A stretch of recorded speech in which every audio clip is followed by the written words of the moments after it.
All right, good evening, everybody. Welcome to another video broadcast. Change things up here a little bit. I'm just checking things out here, y'all. We got a new setup here, and I see I got my friend back there. She's tucked away. I'm still getting things set up here. I'm only going to be here just for a few moments here, but I haven't done a video in a minute here on this platform. So I figured I'd jump on here for a minute here. So just give me just a moment here while I wait for people to come on. All right. And Kitty here, you can see her in the back there. She has this thing where if I close the door all the way, if I leave the door open, she's cool. But the moment I close the door, she is automatically like, okay, I got to get out of here.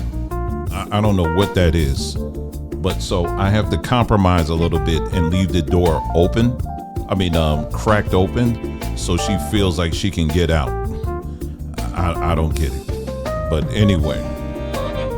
So, but on the other hand, my family's like, close the door because it's too loud. So I'm trying to figure this out, the balance out here. Hold on for a second here. Yeah, we're gonna have to figure this out. But anyway, I just wanted to jump on here just for a few minutes here and let y'all know that I've been, we're changing up here. We're changing up the vibe in here. And just talk a little bit about that. And then just maybe talk about a few things that's happening in the news. And that's really it. I mean, it's not really heavy on this particular broadcast here. Let me get this here.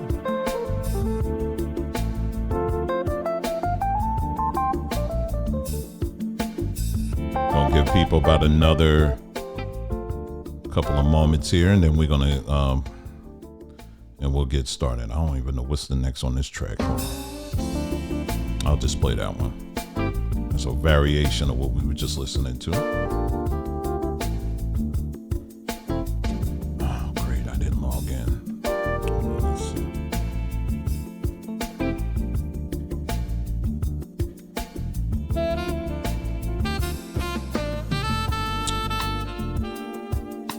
All right, if I can get it up, let's see.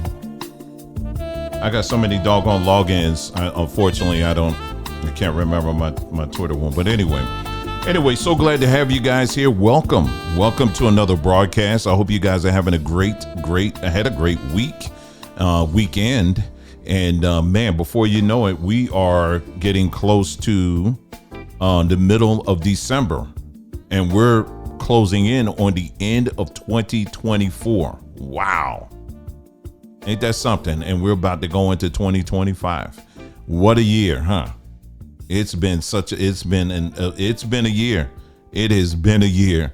Well, anyway, good to see everybody in the chat. So glad there she go. Good to see everybody that's in the chat here. Like I said, again, this is not going to be a long one here. I just wanted to jump on here for a few moments and just let y'all know that, we're still here. We're still doing our thing and all of that. In fact, look at that. Look at this. Now she's knocking things over. You know what? Hold on. Let me. You can't do that. You're going to be up in here. You can't be doing that. Anyway. So I just wanted to show y'all, some of the things I'm doing right now. I have been one of the things have been wanting to do is to kind of change it up a little bit, in this small space that I'm in right now. And so guess where I've been going?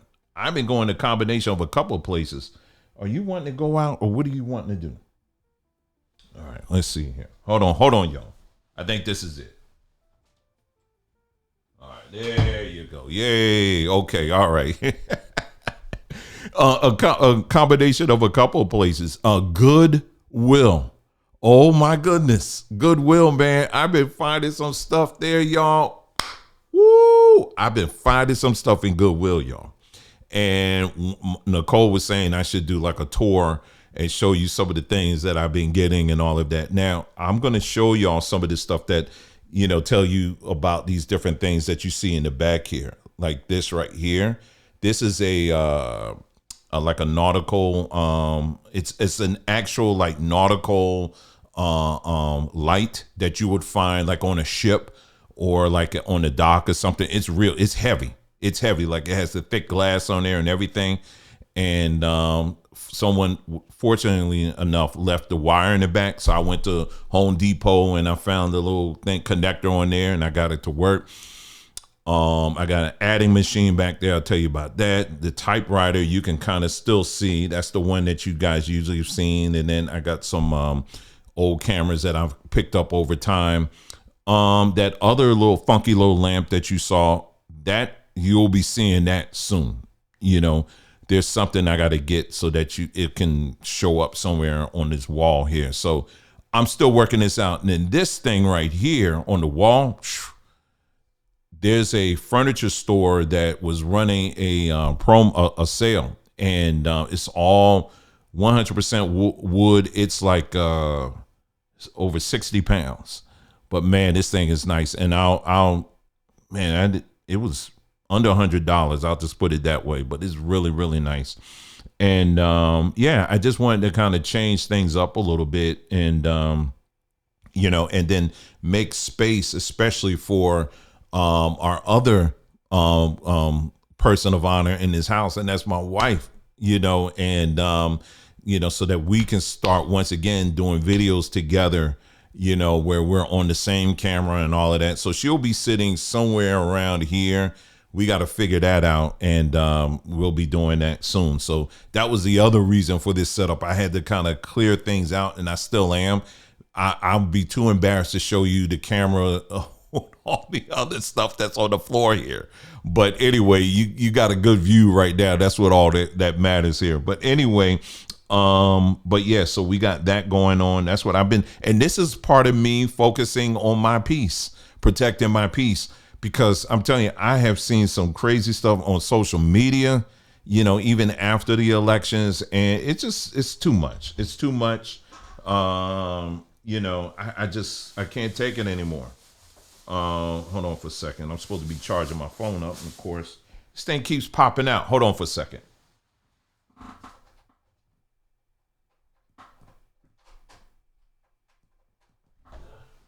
There you go. All right. And so, like can you believe it's this thing right now? See, if I say who started it, basically I'm going to say black folks. Okay, but there's a specific demographic in black folks that started this whole thing, from what I understand. On Twitter right now, there's this thing where, this demographic was calling out Mexican women and saying that they, making fun of their shape. And so that started this whole thing where they are making fun of their shape. And then it's back and forth and all of this. And this is the kind of stuff I'm going to say, it just makes me tired. Like I said, I'm just done, and you can't have a conversation with anybody like that, a conversation that moves you forward, in life. You know what I'm saying? And so I've been seeing, this is the kind of stuff I've been seeing. And it's like, I can't take it anymore. I honestly cannot take it anymore. And it's just too much. So I've been in this place where I've been pulling back some on just some of the stuff I've been, because we just had the election. So we were doing a ton of videos on that, because there was some sense of urgency there. But now I could see people are like, okay, we're good now. All right, let me go on back or whatever. And that's cool. That's all right.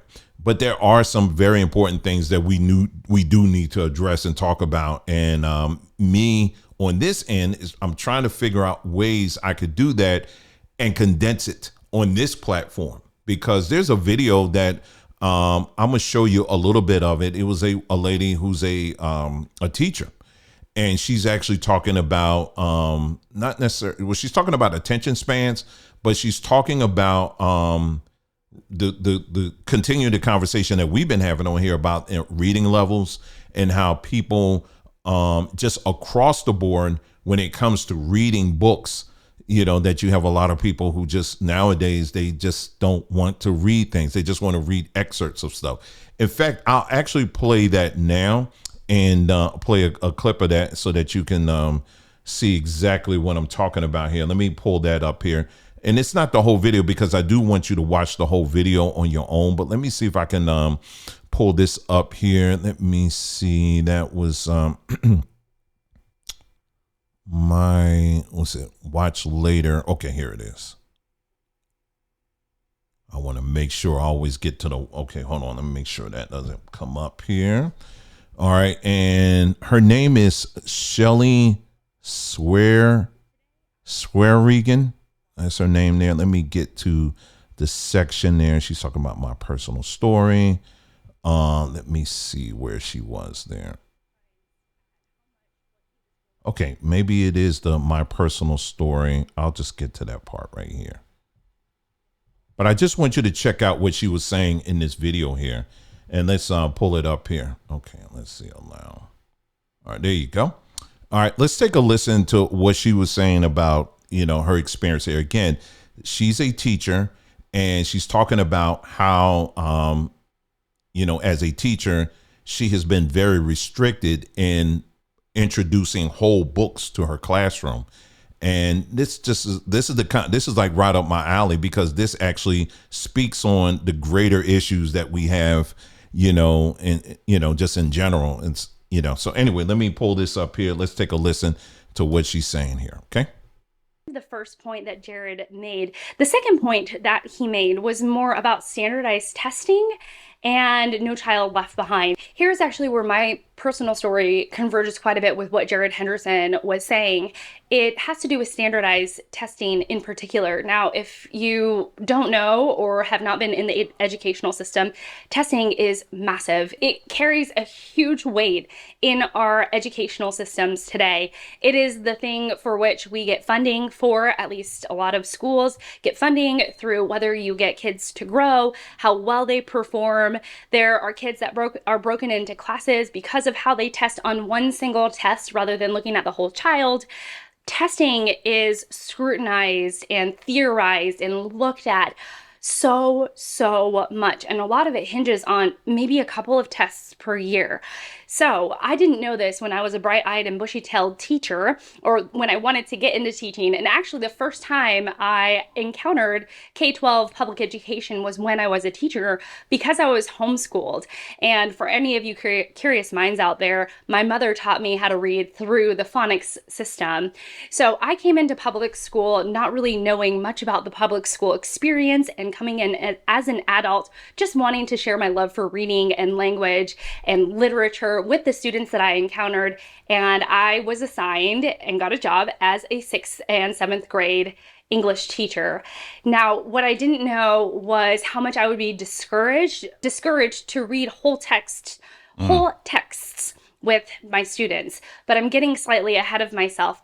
I noticed right away that we were, as teachers, were implored to teach students snippets of text, that we were supposed to derive meaning and understanding from a few paragraphs, that our responses, my students should be responding in writing, verbally, to only a page or two of text, and at most 5 or 10 pages of a text. But we weren't reading an entire book. And so that first year, I remember trying to sneak an entire novel in. And what I mean by sneak is that it was very discouraged that we read entire novels. And I'm not talking novels that weren't approved by the county that I was working for. I'm talking about novels that were 100% approved by by the school district, by the school, that these novels were ready and available, and yet I could not use them because they said, the district, my curriculum coaches at the time, all of them were saying that students are not going to encounter an entire novel on a test. Rather, they're going to be encountering excerpts of informational text, literature, and so on. And so we need to get them ready for the test. And this was told to me pretty much from day one.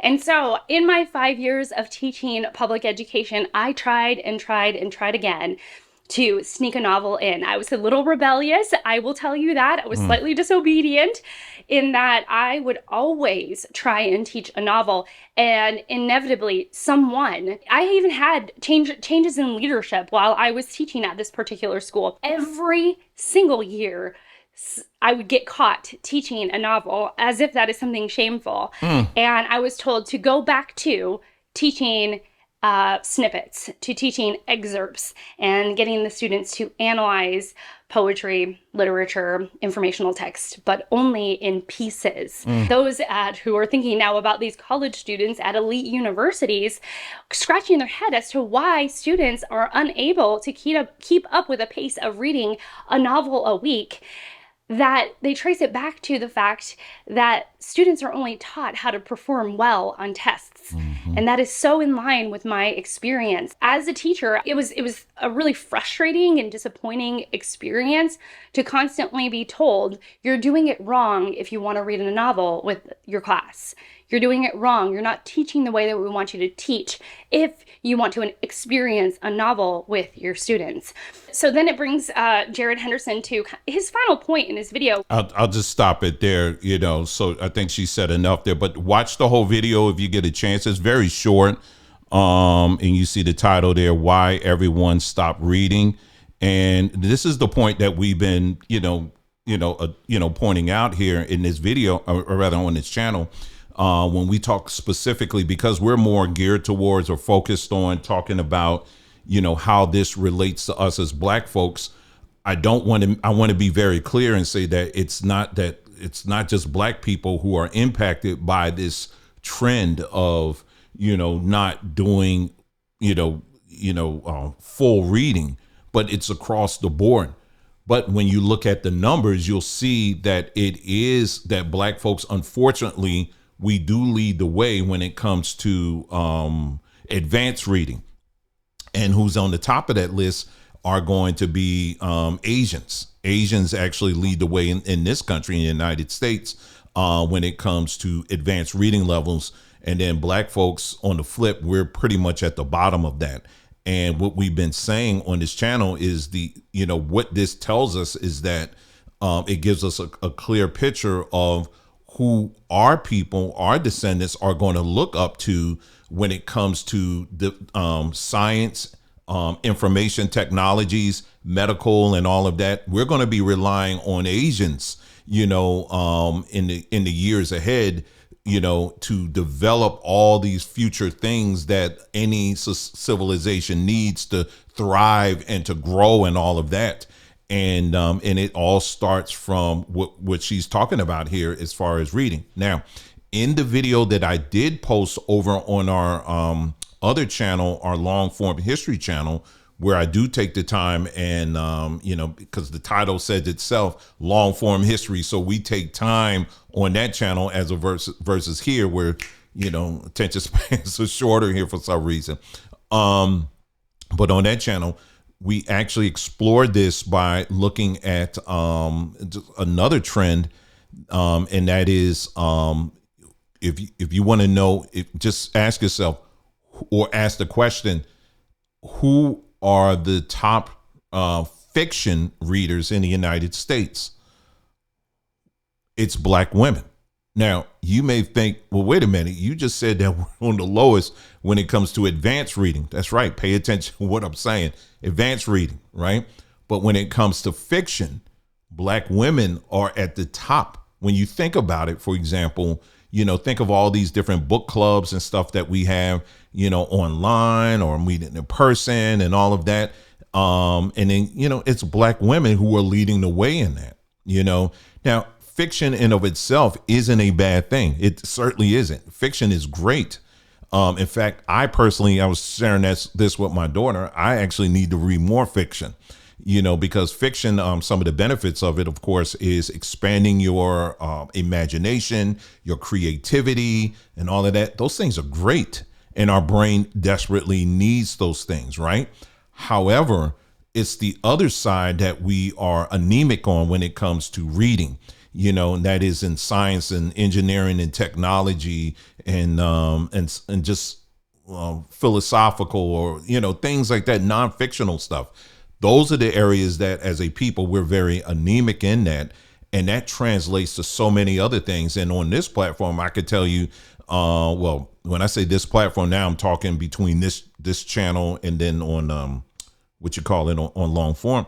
I can tell you, like, everybody and their mama, there's plenty of channels on here. I'm talking about within the Black space on social media that will spend a great deal of time talking about the Bible. They will go through, talk about scriptures all day and rehash and quote the scriptures all day and all night. However, once you start branching out and looking at the historicity of the Bible, and start exploring Greek writings and the impact that the Greek had on building and putting together the Bible and all of that, that's where the attention goes way down, because now you're getting into some more advanced reading stuff. I lose a lot of people when I start going on that. That's why I said, you know what, let me weed this out and put it over on another channel for those who are interested in it. We can go into that. And I even have a group that we created, it's our research group, for those who are interested in exploring these topics further. But in the video that I posted on our long form history channel, we talked about this, because I'm still trying to we're getting to I'm still answering the question as to why do we see so many women in Black churches?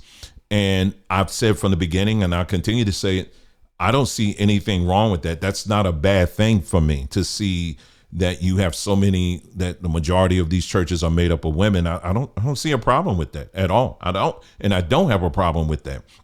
My thing is, if that is going to be the case, that these churches are going to be made up of majority of women, then they should be categorized as women organizations. That's how they should be categorized. Because by doing so, now we can put strength to strength. Do you understand what I'm saying? So if this is who is made up in your majority, then use the resources that you have, be it the people, the finances, or leadership, or whatever, and use it for the advancement of Black women. You know what I'm saying? And I don't see that's what it should be. But to take a women's organization and try to address the needs of men and other parts of our society, I just think that you're spreading yourself way too thin. And again, big shout out to everybody that's joining us in the chat. This is just only a few minutes. I'm just getting on here. So we're spreading that system is spreading itself way too thin. And this is why you get a lot of frustration and all this other stuff. So again, I don't see a problem with these churches being majority women. If that's what it is, that's what it is. But we have to be honest in our assessment, in our evaluation, when we're talking about these systems and how they should really be focused, what the things they should be really focused on, as opposed to trying to address all the different compartments of, what we call the Black community. And so what we looked at in that video, we talked about how Black women are leading all other groups in the United States when it comes to fictional reading. Then we look at the Bible. Now, on this platform, we've made it very clear. Again, even though the Bible does contain some truths in it, a lot of it is it is based on fictional things. It is. It's not a historical book. And anybody within academia or whatever will tell you that, okay? Regardless of where they're coming from, they will tell you that this is not, it does not stand the scrutiny of true historians when you read what's in there, like the Jonah and the whale, for example. These are faith-based stories. These are stories that people have been trained to accept on faith alone, not by actual factual record of a man living inside of a whale or something like that, or, the Red Sea parting or whatever. These are fictional stories, and so it makes sense when you start thinking about it that in our churches, you have Black women who lead in the consumption of fictional stories. And then when you look at the Black church, at every Sunday, every Wednesday, what are they talking about? They're just regurgitating the same stories over and over again that are largely fictional. So that makes sense when you start thinking about it. And then I have a couple of slides I put in there to kind of back up what I'm saying here. And, it's just something for you to think about or whatever. But I put the link in the community page on this channel here. You can check that out on your own time. But I just thought that was really, really interesting. And that's one of the things I've been focused on. Another video that I am working on right now, give me probably, next couple of days, is one I'm entitling called The Fall of Bible Land. The fall, instead of Babylon, the fall of Bible Land.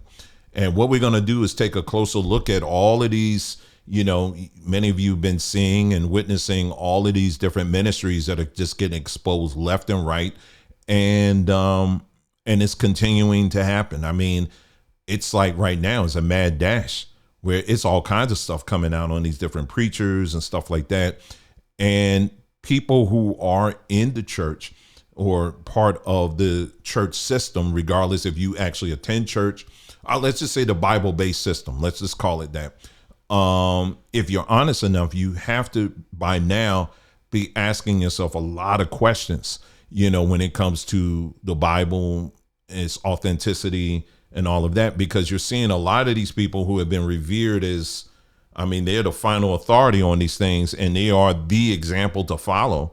Now all of a sudden they're getting exposed as being frauds, and this is left and right. Now you may say, well, no, that's not me. I don't do that. And that's them or whatever. But at some point you have looked up to these people and revered them at some point in time. But it still warrants some reevaluation if you're going to be honest. And so we have to really look at that because, it's just something that we have to begin to reevaluate and look at, because we're in a transitional period right now. We got another generation that's right behind us right now. And we want to make sure we're passing down to them some truth, but also some honesty too. And that's what we try to do on this platform, is really begin to question a lot of these things. And but at the same time, we respect people and whatever conclusions you come to, when it comes to, as the facts are being all laid out, we respect that. Whatever you want to believe, if you still want to stay in Bible land or whatever, then that's fine. But here, for example, what we're not going to do is when people get up here and make these prophecies or say that, this is what's happening as a result of this scripture and that. And then when it comes out that you were wrong, we're not going to allow any more people just to kind of just move on to the next thing. No. We're going to stay right there. You know what I'm saying? And we're going to evaluate what you said and what you're putting out here. And so that's what we try to do on this platform, on our other, like I said, long form history, we do that. And then in our research group, we do that as well. And it's just been quite fascinating, quite honestly, and looking at a lot of this stuff and just seeing, wow, okay, this is what these people really do. They have pulled something on us, man. I'm telling you, on all of us. And so it gets down to the reading, back to that. It's not really an exciting topic to explore and to discuss and talk about, but it is something that's very important because it's a bellwether in what the generation that's coming behind us, how they're going to absorb information. You know what I'm saying? And someone said something that was a really interesting quote that I heard this week. They were talking about how you have people who listen. When they listen to react. They don't listen to learn or to understand. When we're on social media, a lot of times they're listening just to react to whatever it is that you're going to put out. They're not necessarily listening to really try to understand what you're saying. You know what I'm saying? And so that's what makes it so draining for me oftentimes when I'm trying to respond to people and say, hey, listen, let me give you a full answer, to what you're asking or what you're pulling out here. But they just skip over that just because they're ready to react. You know what I'm saying? And that ties into the other thing that we were talking about. You remember in the video that we did again on our long form history channel, we talked about determination. Was that on long form? Or was it here? I can't remember now. But we talked about determination and what that word means for the European explorers that came over versus the African slaves that came over to this country. Determination meant something different for both groups. And we talked about the different parts of the brain, like the amygdala, which is in the middle part, or the front, the frontal cortex, where this part here, it's dedicated more to planning, strategy, that kind of thing. This is where you're going to find all this in this part of your brain. But in your amygdala, which is like in the center of your brain, that deals more with fight or flight. You know what I'm saying? And so unfortunately, as a people, Black folks, we are heavy in the amygdala section where we're more fight or flight, and that's reflected on how we analyze and we discuss things such as relationships, how we discuss politics, and how we discuss economics, everything. It's always this defensive posture, and it always stays within the, defensive thing, or we're going to come out, you're just doing this because you don't like us. You just hate us because we're Black and all of that. That's that amygdala section that's on point. You know what I'm saying? But but what we need to strengthen is this part, you know what I mean? This part of our brain where we are actually processing and thinking things all the way through, and we're planning and all of that. And this is the kind of things I want to get into on this platform and discuss this. So again, someone's saying, so are you saying, hold on, let me bring this up here. It says, are you saying that the Bible is fiction? A lot of it is based on fiction. Yes, I've answered that before, and I'll answer it again. I put that on if you go to our final cut. Wow, that's what I use, by the way. But if you go to our long form history channel, we look at a lot of the story. There's a lot more I could post. If you go on our, especially if you go in our research group, we bring all of this stuff out. We're just simply sharing with you the information that's been out here. A lot of the stories that you'll find in the Bible, for example, are stories that predated that. We spent a lot of time talking about Dionysus, the code of Dionysus, in Greece, and how that predated the whole narrative and story of Jesus, the story of Jesus with the water, turning water into wine and all of that. That came from Dionysus, which predated the story of Jesus. And did you know that there were two temples? Well, there was two structures. I don't know if you want to, I guess they were temples right in Israel. And I shared this with our research group that were built around the 2nd or 3rd century in Israel. They're standing today. And these are temples dedicated to Dionysus, where in the story, they're actually talking about, in the storyline, talking about how he was born of a virgin, and then he went to a wedding and then changed the water into wine. This stuff predated the writing of the Bible. I mean, you know what I'm saying? And then there's other things too that they borrowed from Mesopotamian culture and all of that. We spent great deals of time talking about that. So the Noah and the Ark, we talked about that. A lot of these stories, they come from the ancient Mesopotamian world before the Bible was even written. So my encouragement to you and others is for you to take the time and to honestly investigate these things on your own instead of just riding on belief, because belief is a good thing. But just because you believe something, it doesn't make it a fact. Do you understand what I'm saying? At the end of it, after you do a fair and honest investigation on your own, whatever your conclusion is, you are free to conclude whatever you want to conclude. It's just as simple as that. But at the same time, if we want to be honest and truthful, we have to be that. And it's not an easy thing. It really isn't. But especially for those of us who have been in this certain belief system for years and years and years and years and years, and now you're finding out and discovering, oh snap, I've been doing this wrong. So it's not an easy flip. It takes time. And we on this platform, we have a whole playlist where we actually walk you through and are talking about our change in some of these areas as well. This is not just an overnight thing for us.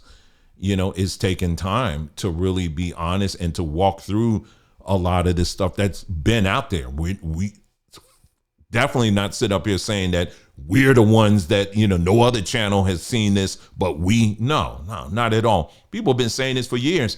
If anything, I've been telling these other sources, shut up. You don't know what you're talking about. How dare you? No, I was the main one. But when I took the time and I began to investigate these things on my own, then I had to face some things. I had to face some realities. And so that's what we encourage people to do, on this platform or any platform. And that applies to anything. We're talking about the Bible stuff, but health as well, when it comes to, how we perceive the pharmaceutical industry, how we perceive the information that we receive from the medical industry and all of that, encouraging people to do your own investigation. You know what I'm saying? As opposed to just accepting things just on what your doctor has told you. But whoever your doctor is, it doesn't matter if they're just the standard, medical doctor or even someone who's a natural herbalist or whatever. The charge is still on you to investigate these things on your own. Investigate it on your own. Whatever information, take the information that I present on this platform and investigate it on your own. And this is kind of going back to what that teacher was saying earlier. This is what's being lost. And so to add to what she was saying as well, there's been a couple of studies, at least, that I can point to. Maybe I'll do that on another video, where they talk about low readers in society have a much higher consumption rate of social media. And it's really something. A lot of people that you hear oftentimes on social media, when they say that, I'm talking about especially in the comment section, that will say, I've done the research. I've researched this. Keep in mind, most people that say that, what their research is? TikTok. Well, that's been getting ready to go away. Or their research is a short video that gives a summary of it. Most people that say they've done the research, unfortunately today, that's what they're talking about. Do you remember this whole thing where everybody was flipping out, talking, oh my God, what they're doing down in Florida? They're taking away all the black books, all the black history books. Now our black children ain't going to learn it, not going to know anything about history or anything like that. And as we said, number one, you should not be depending on this system to teach your children anything about history. That charge belongs primarily to the parents. So that's number one. Number two, if you go to the website itself, and if you go to the Florida government, the Department of Education webpage, they will tell you that all of that was a bunch of lies. Number three, if you go to USA Today, they did their separate investigation on it, and they found that that was a bunch of bunk as well. That is not true. Black books were not being thrown out into the streets and being banned or anything like that. They are very accessible in places like the state of Florida. And so, but again, we had to investigate that on our own. But it's a lot easier to react via your amygdala, right? And just out of emotion than investigating here. You understand what I'm saying? And finding out the truth for yourself. And so what's sad is that the reality of all of that is that you have, out of all of those people who were posting, reposting about books are being banned, Black history books are being banned and taken away, based on the factual numbers, the truth is that, as I've been saying, when you look at all the groups of people who are readers at fourth grade level, particularly talking about advanced reading stuff, Black folks, we're at the bottom. So out of all those books we were screaming and hollering about, how many of those students, Black students, were actually even reading them? You understand what I'm saying? So, but we don't want to ask those kind of questions because it's a lot more emotional ping to this site in our brains of white people burning massive books. That has a lot more weight to it than actually sitting down and saying, are our children actually sitting down and even reading these books in the first place? This is why when you see today throughout social media, the extent of it, what you're seeing happening, unfolding now, our origin stories are coming. They're all over the place right now. You have people right now. You got some black folks that are claiming that they're Hebrews, for example. We talk about that they're the true the people of the Bible. You understand? And again, once you investigate it honestly, you'll see that there's that's a tough hill to climb from a factual historical perspective. I know there's a lot of documentaries and stuff out there, but once you honestly look at this stuff for yourself, you will see, no. You got black folks that say that, well, we didn't come from Africa at all. We have nothing at all to do with Africa. We were always here. You got that group of people. But anytime I ask this group of people all the time, and many of you who are in my chat right now, I've done lives on this where I have literally sat and waited on my phone for people to call in and to make the argument to find, and the question I typically ask is, if that is true, then please name me at least 3 recipes that were passed down in your family that are indigenous to this land that has nothing to do with Africa at all. Like, I'm talking about seasonings. We get all the way down to the seasons level, the seasonings that we use. When it comes to some of the vegetables and stuff that we use, the watermelon, things like that. Some of these things came from Africa. They didn't come from, they weren't even growing here. They couldn't even grow here. And we've done a whole breakdown on that, on some of these fruits and vegetables that were brought over by our people from the continent. And so, but again, it's a lot easier to watch a few TikTok videos of someone telling you you're not black at all. In fact, you come here.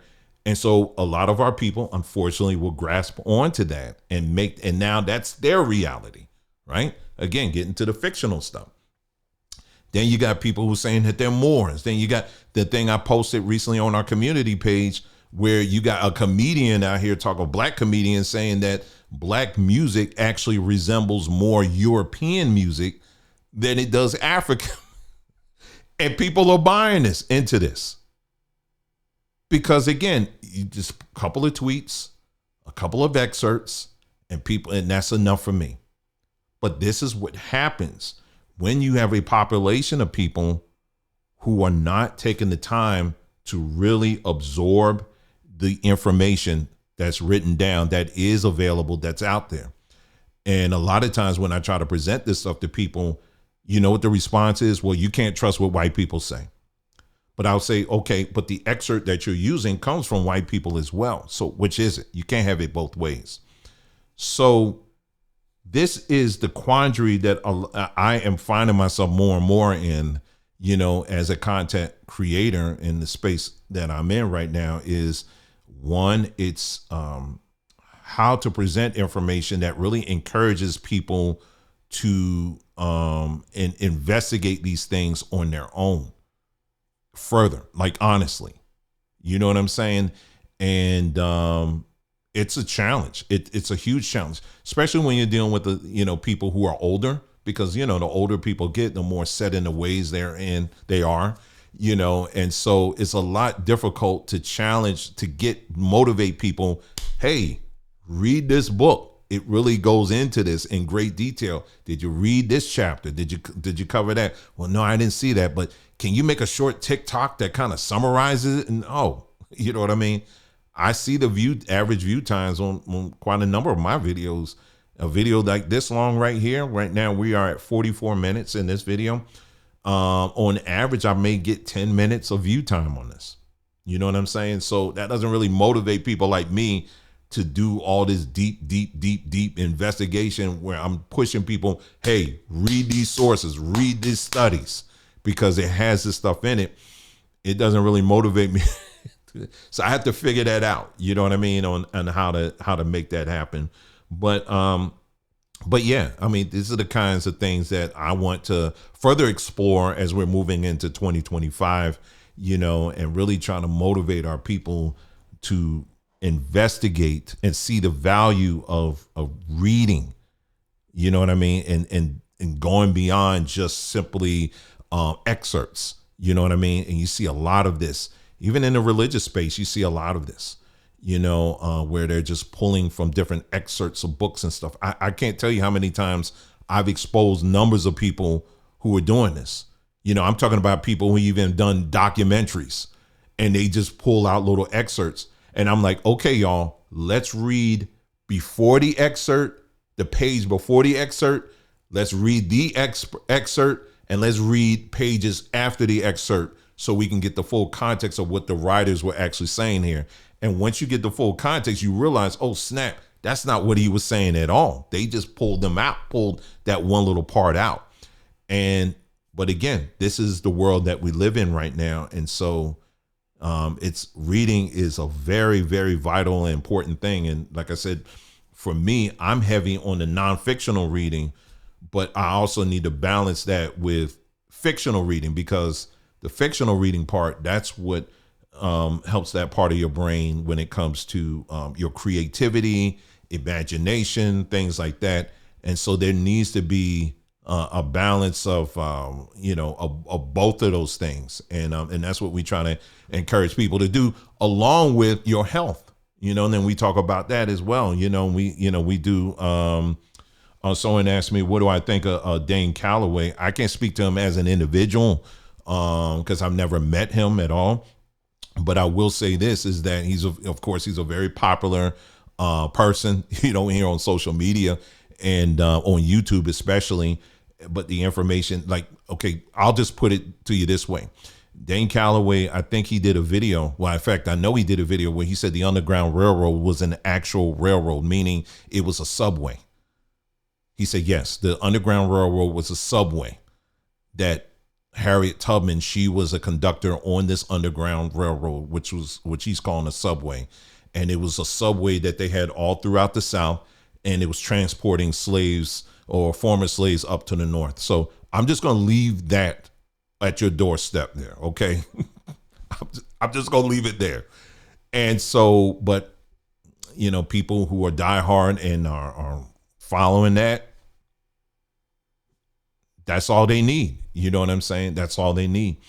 And so it's individuals like that, but there's plenty others as well that use a lot of the fictional, creative, imaginative stuff of our parts of our brain.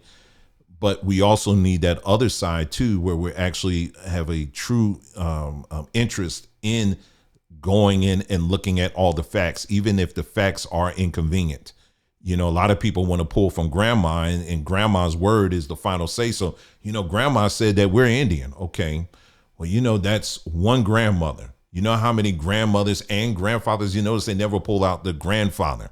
What did the grandfather have to say on this? Was he making the same claim as well? But all of that's left out, but what about these different cultural practices that we've had that all stem from Africa? They just do. You can't get around that at all. You can't. And it doesn't necessarily make me African per se, but it does make my culture, in fact, that's very rooted in African practices, And so, yeah, he's not the only one. There's others as well that are, I think, over time, the truth is coming out. You guys hear about Billy Carson. You hear about him. Well, he was recently in a debate, and I've never really followed him, but he was recently in a debate with a Christian.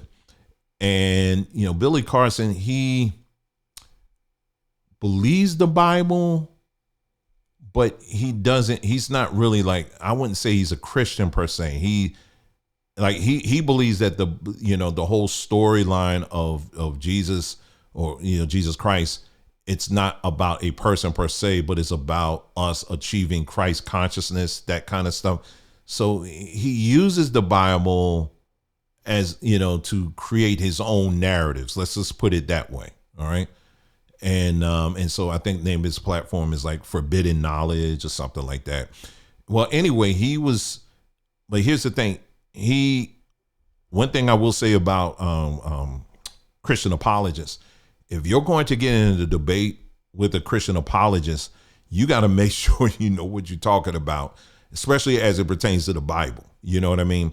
And so you can't just say any, you can't just skim over the Bible and handpick different scriptures and then create narratives off of it. Someone that's truly a Christian apologist, that's not going to stand at all. You know what I mean? And so he got caught. And so he was recently in a debate with a Christian apologist, and man, he got exposed big time. So much so that I was just looking at that light back there. So much so that Billy Carson, you guys could look this up on your own. He went to, because he was on a podcast. He went to the podcaster's house in the middle of the night, was banging on his door, pleading with him to take the video down. And they got this whole video because, you know, everybody got them little doorbells with the cameras on it. And it's literally Billy Carson knocking on the door in the middle of the night. Tell them, please take this thing down. And then if that wasn't enough, he's now suing the guy that he was debating, telling him, you cannot rebroadcast any of this debate at all. You cannot do it. He's suing him. So what does that mean on the in the social media world? That's red meat for the social media world. Now everybody's rebroadcasting it. And so things like that, people are left and right are starting to get exposed. And that's why it will do your brain, your body, your well-being very good in making sure you are standing on truth. You understand what I'm saying? And also being willing enough when you're wrong, admit it. Hey, I don't know. You know what I mean? The other side that we do too. So yeah, look it up. The videos, they're all out. Just do a search for Billy Carson. There's plenty of videos out here now. This is like in the last few days. I was like, oh snap, what happened? So yeah, that just came out. But yeah, so the other part that we focus on is our other platform, which is Samba Tree, sambatree.com. And, you know, I know this is like a plug, but it's meaningful. It really is. And our focus really is educating our, you know, people that follow us on the importance of getting your well-being together and why that is so important, like protecting your peace. Okay. Protecting your peace. There are a lot of things you can do to do that. Okay. But it's also tied to the things that you eat, the things you put on your body, that kind of thing.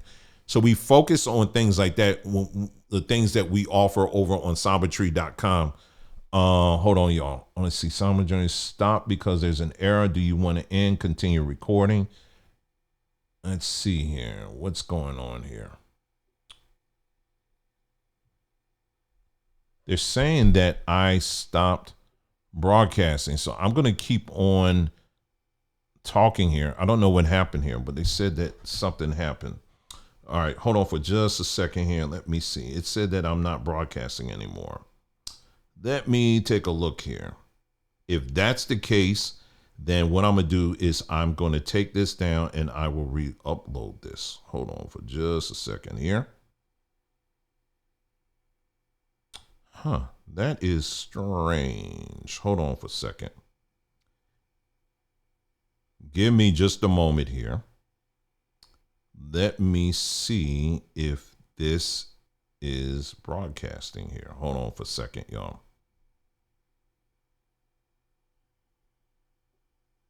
All right. I'm still here. Still here. Hold on, y'all. If I have to edit this and upload it again, I will be more than happy to do that. But it's telling me that I'm not broadcasting right now. You understand what I'm saying? And also being willing enough when you're wrong, admit it. You understand what I'm saying? And okay, wow. It stopped for some reason. So I'm going to continue on, you know, talking here. I'm just a few more minutes and wrap this up. And then what I'll do is it's still recording. So I'm glad of that. And then what I'll do is just upload this. Okay. So that it's up. We talked about Billy Carson and I'm trying to think what else. I think that's it. Yeah, this is kind of a strange way of ending it, but that's what we're going to do here. I don't know what happened here, but it looks like it just stopped broadcasting for some reason. But anyway, that is it. That's all we're going to talk about this evening, but I just want to jump on here just a little bit just to let y'all know, hey, I'm still here. You know, I'm just kind of getting myself together here, on how to present, how to do this YouTube thing, where it's meaningful, because there are a lot of voices out here that are saying a whole bunch of stuff. And, but I want to see people grow and move beyond where you are and be a better version of yourself. That's really what I'm about here. So really taking time to really think about that and how to do that is something. So that's the big challenge for me. So that's what I'm still doing. So anyway, I'm going to go ahead and stop here. Thank you so much for tuning in. You guys take care, and I will see you again soon. Take care.